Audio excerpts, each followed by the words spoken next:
yo creo que esta tarde ha sido una tarde buena para todos, porque estamos con Susana Villegas de Burgos, terapeuta de terapia regresiva, y ya ella estuvo aquí este verano. La verdad que yo creo que le abre mucho la mente cuando ella habla. Ella está en la Federación Española de Terapia Regresiva, ella es miembro del comité. Y bueno, yo creo que esta tarde va a ser inolvidable para todos. Así que bienvenida, Susana.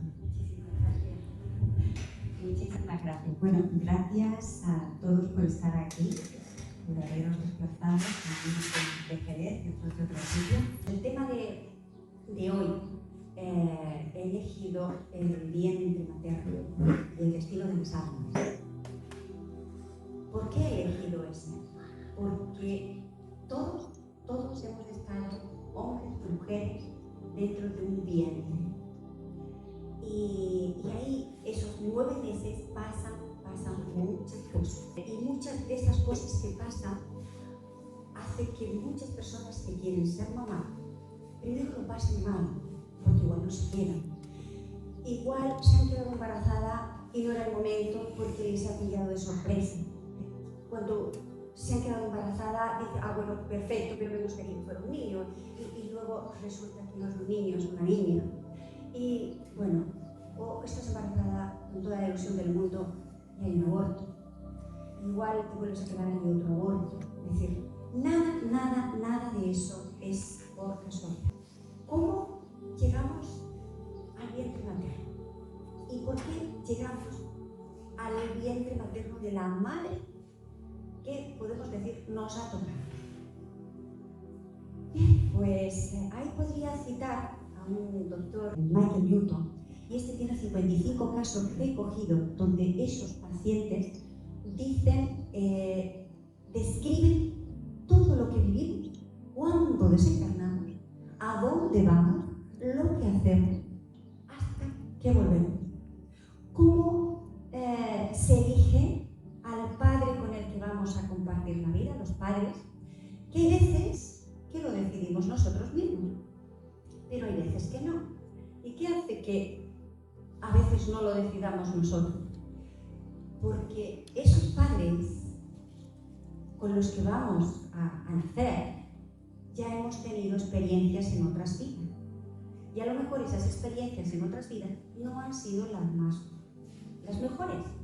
Y no quiere decir que en otras vidas fueran también nuestros padres. En otras vidas, el que en esta vida es nuestro padre, en otra posiblemente o era nuestra esposa, o nuestro marido, o nuestro hijo, o alguien con el que tuvimos un conflicto y gordo, con el que quedaron asignaturas pendientes. Y entonces, al fallecer, decidimos volver a encontrarnos para limar las asperezas de lo que quedó sin resolver.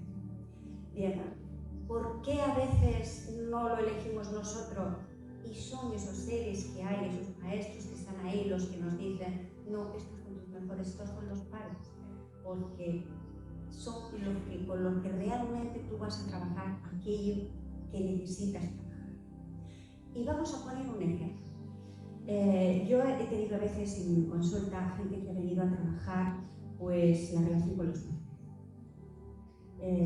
Niños de familias desestructuradas, padres que bueno, pues igual uno alcohólico, la madre ausente. Claro, pues esta persona viene con un dolor muy grande. Cuando va al vientre materno, ve todo lo que la mamá ha vivido desde el minuto cero, que se enteró de que estaba embarazada, ve todo lo que los pensamientos, los miedos, los problemas que mamá estaba viviendo, empiezas a entender muchas de las cosas por las que tú estás ahora pasando. Ves como todo eso que has vivido en el vientre materno te ha estado afectando. Porque cuando tú estás dentro del vientre materno, tú estás oyendo todo lo que mamá está sintiendo, lo que mamá está viviendo. ahí tú vas a recuperar esa parte de ti y vas a ver cómo esas emociones de mamá han estado influyendo en ti, en tu comportamiento, en tus decisiones, en tu miedo y en todo lo que estás haciendo. Pero una vez resuelto eso, luego, de pronto, igual la persona te salta a una vida pasada. Te parece que ya, pues bueno, pues al final perdonas a tu madre por todo lo que no te ha hecho o te ha dejado de hacer, pero de pronto saltas a una vida pasada. Y entonces en esa vida pasada descubres que esa mamá que te ha hecho, o ese papá que te ha hecho la vida imposible, aparentemente, simplemente está equilibrando el daño que tú hiciste en otra experiencia pasada.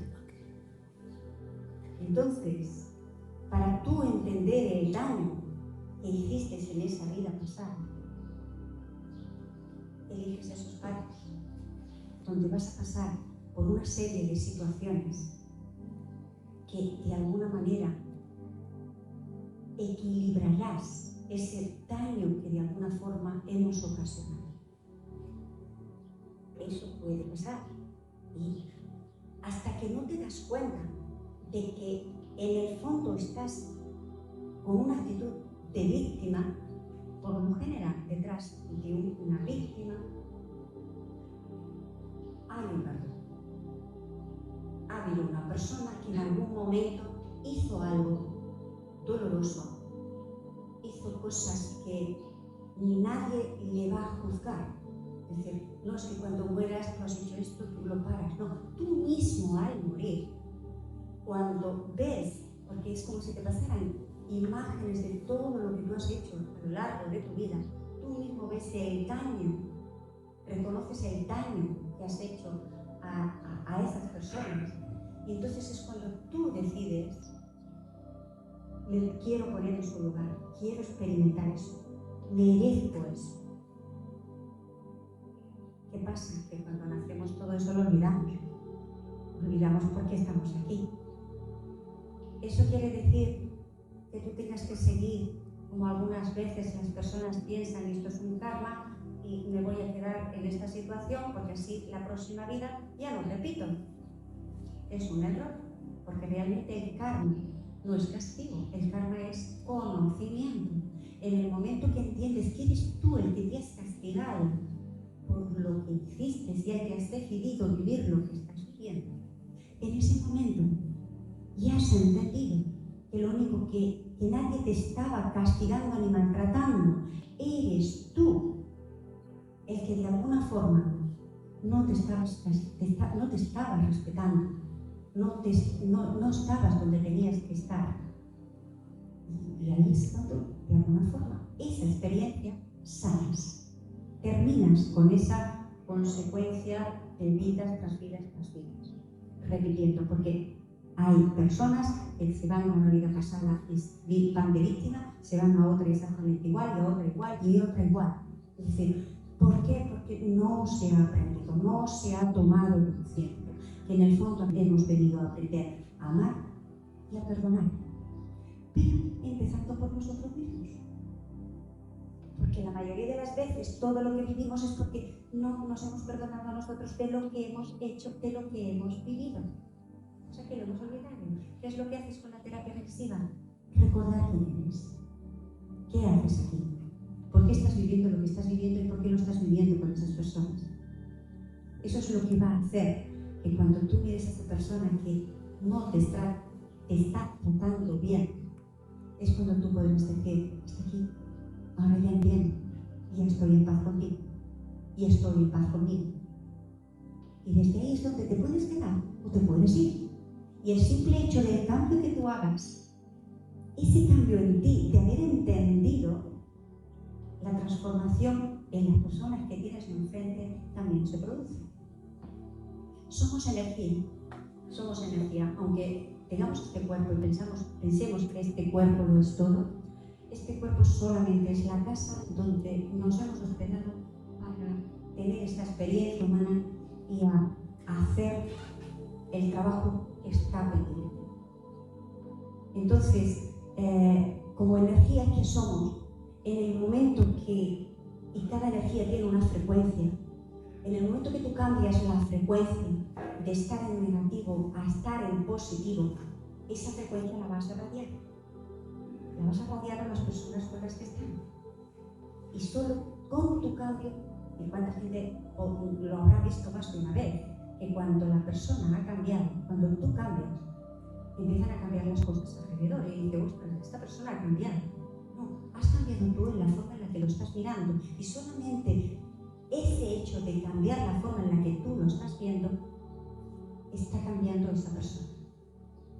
Importancia de trabajar el vientre materno. El vientre materno, si no lo has trabajado en una lesión o en otra, más tarde o más temprano tienes que hacerlo. Porque cualquier experiencia que tú hayas vivido desarmónica, que no haya terminado bien en una vida pasada, por lo general en el vientre materno se activa. Y diréis, ¿cómo es eso que se activa? Bien, sí, porque tú vas a ver cuando estás viviendo lo que estás viviendo con mamá, que ya sabes a lo que viene, ya sabes de qué va a ir esto. Eso es lo que hace que a veces los bebés en el periodo de gestación de un mes, meses, se vayan abortos. ¿Por qué? Porque deciden no nacer, no quieren nacer. La mayoría de los abortos en esos primeros meses son los bebés los que no quieren nacer. Hasta los 7 meses el cuerpecito se va formando, pero el alma, la energía que somos, no termina de entrar. A veces entra y se va, sale y se va.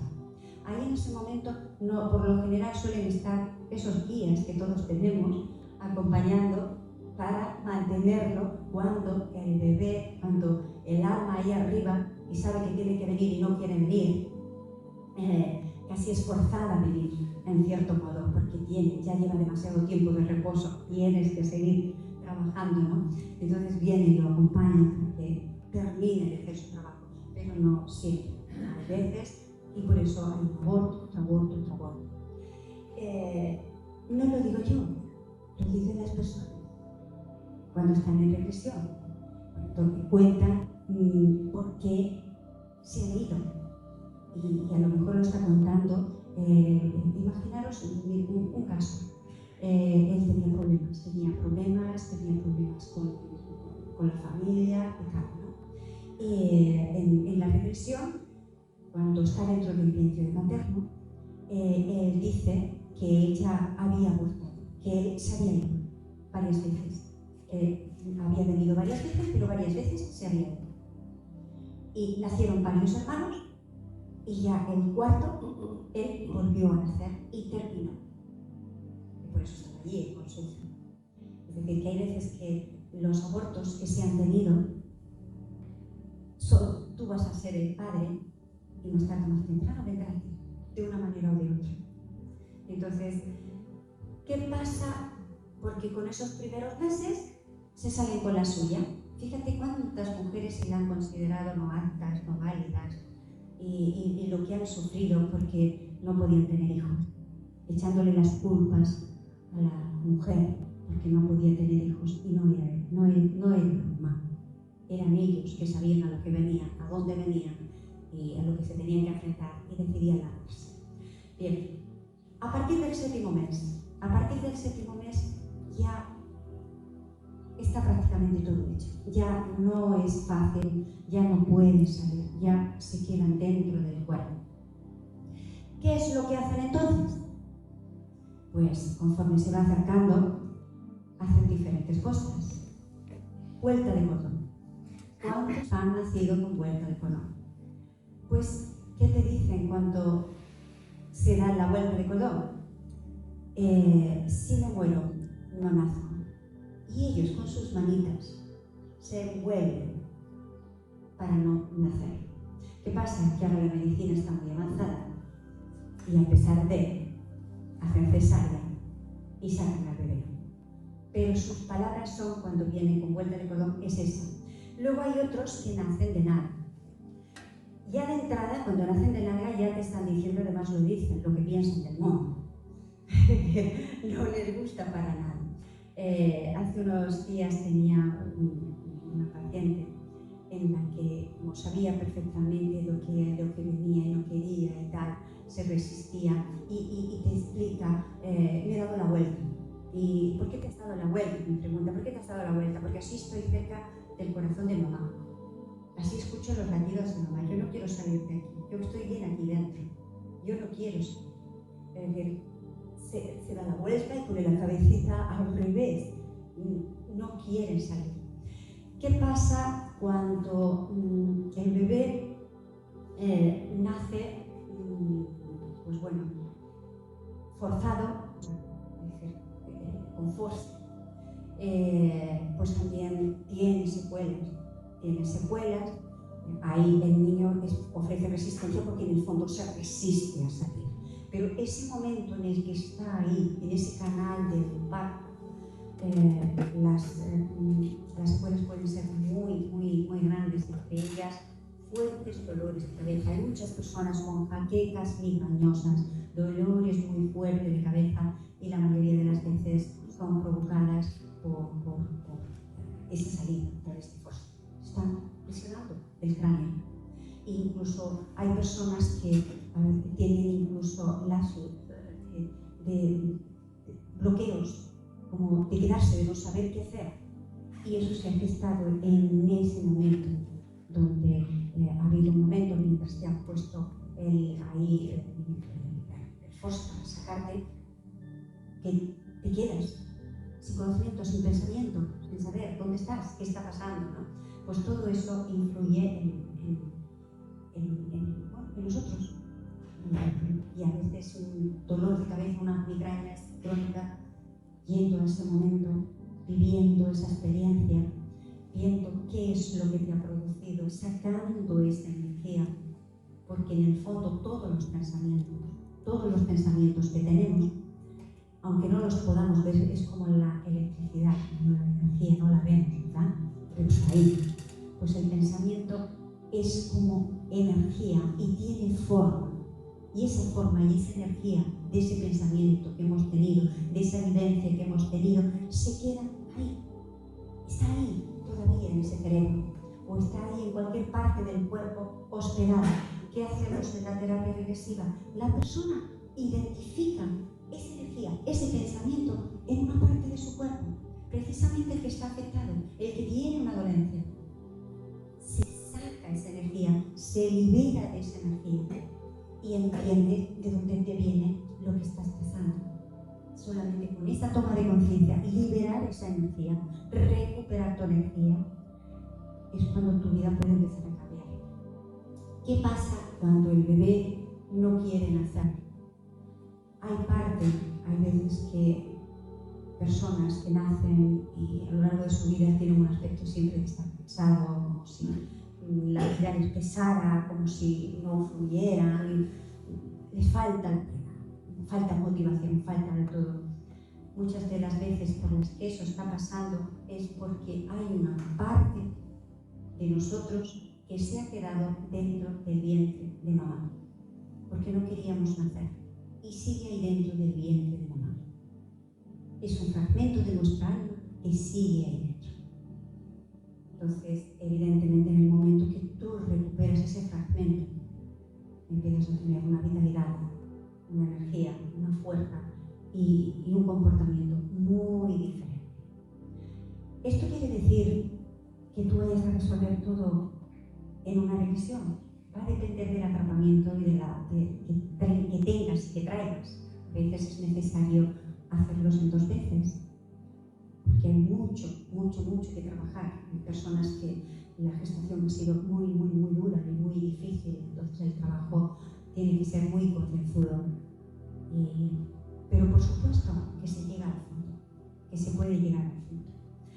Y sobre todo porque sabes que todo lo que ahí se está viviendo es simplemente la activación del trabajo que traemos pendientes de experiencias pasadas.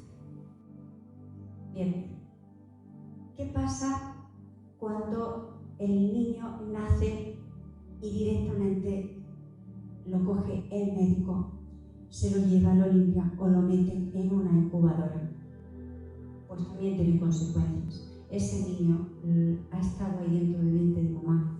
En el momento que lo sacas y lo llevas a una incubadora, pierdes ese contacto con mamá, con gente desconocida, un tacto diferente, y está durante un tiempo metido en la incubadora. Por lo general, esos niños suelen ser niños que les cuesta relacionarse, suelen ser niños más bien introvertidos, suelen ser niños o personas desconfiadas, han perdido ese contacto previo con la madre. Entonces es muy importante que se vuelva a esa incubadora y que se recoja esa parte que se ha quedado ahí encerrada, que se ha quedado ahí metida, ese fragmento de energía que se ha quedado ahí atrapado. Lo que puede llegar a afectar esos 9 meses donde hemos estado todos en contacto con una persona que ya no solo los problemas que esté viviendo en este momento, que estén viviendo nuestros padres en esta vida, sino que ellos también traen sus padres. Pues aquí hemos venido a liberarnos de esas cargas, liberar y al liberarnos nosotros, de alguna manera estamos liberando también a nuestros familiares. ¿Y por qué digo esto? Porque hay veces que a muchas personas les da miedo lo de la terapia regresiva porque piensan, Polines, espérate, voy a una vida pasada y si me quedo ahí atrapada, ¿qué pasa?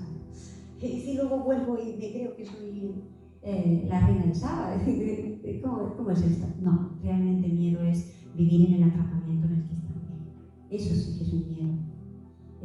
De hecho, lo que haces cuando vas en terapia regresiva es liberarte de los miedos. Porque en el momento que descubres quién eres, qué haces aquí, por qué estás viviendo lo que estás viviendo, es como si dijera, ya me he enterado de esta historia, ya sé de qué va esto, ¿no? ¿Por qué estoy aquí? ¿Por qué vengo? Y sobre todo, ¿a dónde voy? Porque cuando tienes la experiencia, porque cuando vas a una vida pasada, vives esa experiencia de esa vida pasada, es fundamental que vivas tu propia muerte. Es decir, yo no doy por finalizada la regresión que está viviendo la persona hasta que vives la muerte en esa vida, tu propia muerte. Y antes hablábamos aquí del miedo a la muerte y coincidimos en que realmente no es miedo a la muerte. Miedo es al dolor que se pueda vivir antes de morir. Miedo es a dejar a las personas con las que vives y miedo es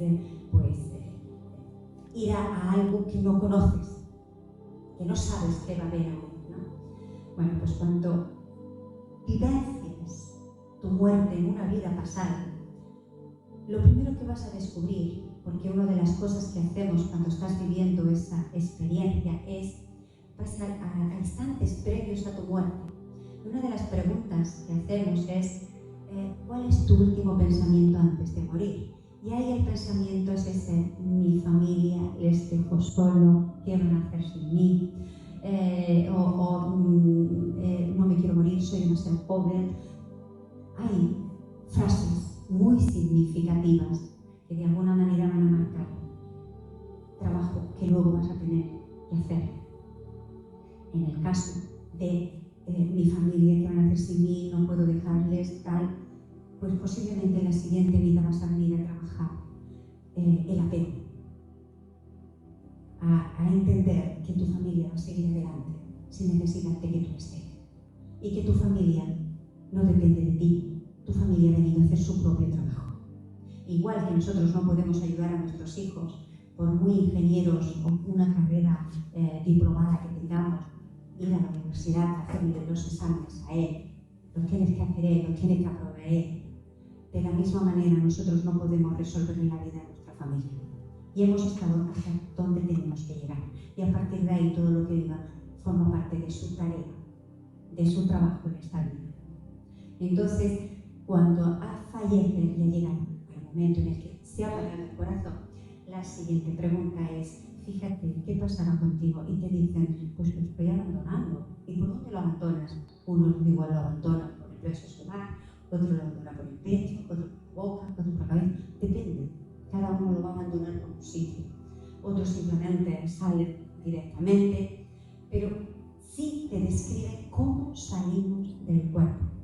Y esto lo pueden decir los pacientes, pero eso ya a través de la cámara Kirlian hay fotografías donde está captado cómo después de un fallecimiento se va abandonando el cuerpo, ¿no? Pues una vez has abandonado ese cuerpo, otra de las preguntas que son mágicas y que dicen mucho: ¿qué te faltó aprender en esa vida?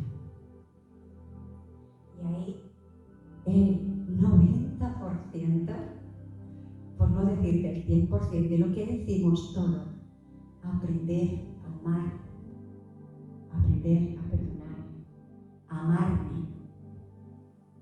Esas son las frases que decimos. Pues seguiremos saliendo y entrando tantas veces hasta que entendamos eso. Y eso incluye, lógicamente, entender que el que es nuestro hijo, el que es nuestro padre, el que es nuestro vecino, el que es nuestro marido, el que es nuestra mujer, no es solamente la herramienta o el medio necesario para que aprendamos a amar y a perdonar y a amarnos, a poner límites, a ser coherentes, a actuar desde el corazón y no desde el debo, tengo o no puedo. Entonces, eso es un trabajo difícil. ¿Y qué impide o qué hace que sea tan difícil? Pues los propios atrapamientos que tenemos. Es decir, imaginaros que en una vida pasada has vivido situaciones muy dolorosas, muy violentas. Tú cuando has fallecido, hay una parte de ti muy grande que se ha quedado allí atrapada. Entonces tú no estás aquí completo, o a lo mejor tú has hecho cosas por las que te han condenado. Has muerto en la hoguera, o te han cortado la cabeza, o te han ahorcado. Barbaridades. Tú, ahí te traes, cuando estás a punto de morir en esas experiencias, tú te traes mandatos, te traes sentencias y órdenes y pensamientos que te están guardando en esta vida. Qué importante es ir a esa vida para todo aquello que dijiste que no eres consciente de que estabas diciendo, liberarte y permitirte ahora ser lo que realmente has venido a ser y a hacer. Y ahí voy a contar el caso de una embarazada. Embarazada porque se quedó después de realizar la sesión. Esta chica llevaba 2 años haciendo inseminación in vitro. No había forma. Para ella la ilusión más grande era ser madre. Era lo que más deseaba, ser madre. Y no se quedaba, llevaba ya 2 años. Vino a consulta sin creer en nada de eso. Decía, bueno, pero mira, como ya lo he probado todo, por probar no tengo nada que perder, ¿no? Y bueno, pues rápidamente pues entra en regresión, donde vive experiencias tanto en el vientre materno, era hija de madre soltera, entonces podéis imaginar que fue todo complicado, ¿no? y difícil. Cuando ya se supone que había trabajado, había sanado, había recuperado partes, de pronto salta una vida pasada. Y en esa vida pasada, esta chica descubre, sin entrar en detalle de todo lo que se vivió, porque lo describe perfectamente, antes de morir, sus últimas palabras, ¿sabes cuáles fueron? Nunca volveré a tener hijos, no quiero tener hijos es peligroso. Esa sentencia es la que a nivel subconsciente le estaba impidiendo quedarse embarazada. En el momento que ella toma conciencia, ella misma me decía, Susana, yo he dicho esto, acabo de decir esto. Digo, bien, ¿y qué quieres hacer con eso? Yo quiero borrar eso. Bien, pues tú lo puedes hacer, porque lo bueno es que yo ahí prácticamente lo único que hago es acompañaros y haceros preguntas y que vosotros seáis los que toméis conciencia, porque por muchos consejos que a veces demos, por experiencias nuestras, lo vas a seguir 3 días, 4 días, incluso 6 meses. Pero luego es el consejo y lo que ha hecho otro, tú no lo has vivido, tú no lo has experimentado, no te nace de dentro. Eso hace que no resuelvas por el consejo ni la experiencia de otros. Tienes que vivir la tuya, ¿no? Tu experiencia. Y es lo que haces con la regresión. Tú entiendes, tú tomas conciencia en el momento que entiendes de dónde te viene lo que estás viviendo, simplemente el hecho de poner el foco, esa energía la transformamos, la cambiamos. Vas a empezar a actuar y a hacer cosas muy diferentes. Y esto lo digo y lo matizo. La sociedad está acostumbrada a la pastilla.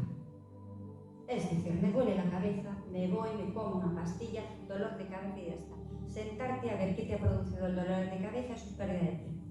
Con lo fácil que tengo tomar una pastilla cada vez. Pues la regresión, si vas a ir por experimentarlo como por curiosidad, vale, perfecto. Bien, lo vivencias, lo vives y ya está. Pero no funciona así. Hay personas que en una sesión pueden resolverlo. Las he tenido. Depende de lo que han venido a trabajar. Pero cuando hay un problema de víctima, de mucho dolor, de vivencias muy duras, a veces es necesario ir y ahondar. ¿Por qué? Porque de forma natural y biológicamente, tu mente está ahí para protegerte y bloquea. Teme entrar allí donde sabe que ha habido dolor. Y entonces, porque es lo que antes he hecho referencia, si una persona que vive como una víctima ha vivido 5 o 6 vidas atrás igual de víctima y luego cuando llega a la 7ª igual va una en la que dices, ostras, aquí sí que la he liado, poco me están haciendo en esta vida con la que he hecho en esta. ¿Por qué no da el salto y se va directamente a la que lo hizo tan mal? No estamos preparados. Tu alma nunca te va a mostrar nada que tú no estés preparado. Nunca. Por eso, si tienes esa paciencia, vas a ir ahondando y vas a llegar al final a aquello a lo que realmente tu alma te ha llevado a trabajar. Y trabajarás eso y seguirán apareciendo cosas, porque mientras estemos aquí, tendremos que liberar muchísimas más cosas. El tema de la adopción. Ese también es muy importante. Realmente pensamos que nosotros adoptamos un niño y realmente no es así. Es el niño el que adopta al padre.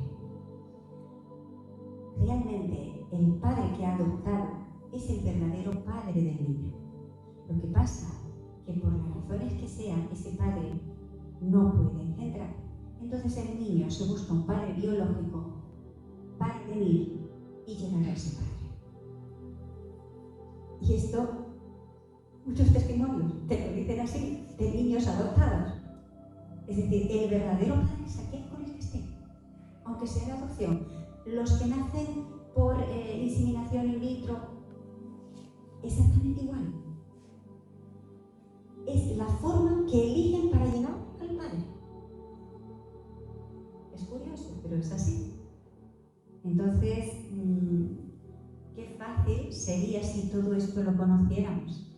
Imaginaros si naciéramos con este convencimiento, con este conocimiento.